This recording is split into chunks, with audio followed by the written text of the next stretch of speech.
कुणाला दिसला साप? ते कोण येणार जाणार चालले होते, हा गाडीवरून चालले होते, त्यांना दिसला. त्यांच्या गाडी जवळ आला होता म्हणे तो. मग त्यांनी ते इकडं आला म्हणे तो.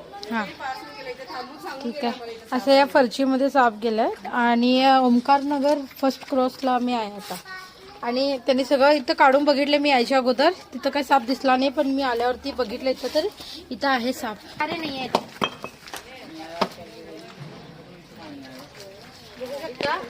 खेकड किल्ल्यात म्हणजेच वेरुळ जातीचा साप आहे.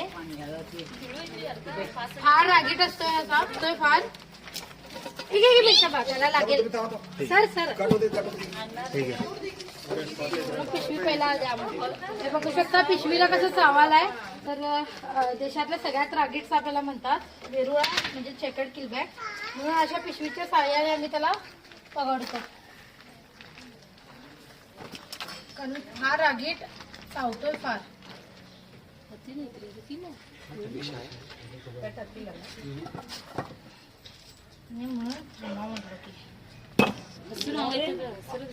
आणि बघू शकता कसं चावालाय. असं गोल गोल फिरतोय आणि आपली शेपूट जी आहे ती कट करून पळून जातोय. ही या सापाची खासियत आहे.